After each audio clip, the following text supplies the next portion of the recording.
Muy buenas tardes, profesora Lilibet Miranda. Mi persona, Nicole Cáceres, tiene el gusto de hablarles sobre la ley de Boyle. ¿Quién la propuso? La propuso Robert Boyle, el químico e inventor irlandés que formuló la famosa ley de los gases que lleva su nombre, Boyle. Boyle fue un inventor pionero de la experimentación en el campo de la química, en particular en lo que respecta a las propiedades de los gases. Robert Boyle nació en Londres el 25 de enero de 1627 y falleció el 31 de diciembre de 1691. Era un filósofo natural químico. ¿Cuándo y cómo fue formulada? La ley de Boyle-Marionnet fue formulada independientemente por el físico y químico británico Robert Boyle en 1662 y el físico y botánico francés Edmond Marionnet en 1676. Esta teoría explicaba que los átomos y moléculas en estado gaseoso se comportan como centros puntuales de masa que solo en el rango de las altas presiones y bajas temperaturas son afectadas por las fuerzas atractivas. Ley de Boyle.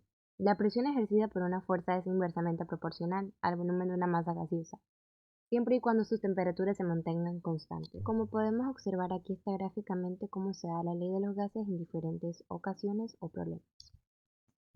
Ley de Boyle. La presión de un gas aumenta a medida que disminuye su volumen, asumiendo que la masa y temperatura son constantes. Esto nos da a entender que a medida que la presión disminuye, el volumen aumenta. ¿Por qué ocurre esto? Al aumentar el volumen, las partículas de gas tardan más en llegar a las paredes del recipiente y por lo tanto chocan menos veces por unidad de tiempo contra ellas. Esto significa que la presión será menor ya que está presente la frecuencia de choque del gas contra las paredes. ¿Cómo se podría aplicar esta ley a la biología? La aplicaríamos de la siguiente forma, haciéndonos esta pregunta. ¿Cuánto aumenta la presión a medida que se sumerge el buzo?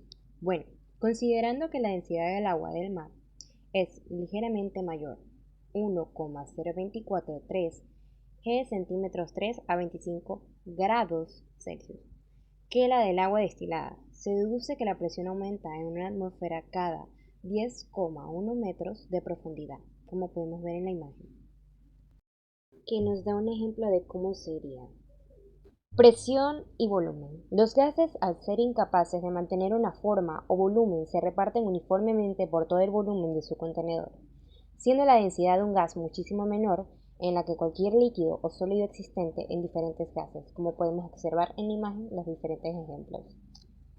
¿Cómo se aplica esta ley en la biología marina? La ley de Boyle influye en el comportamiento del chaleco, ya que el aire que éste tiene modifica su volumen en función de la presión, o sea, de la profundidad, y esta incide sobre la flotabilidad respectivamente.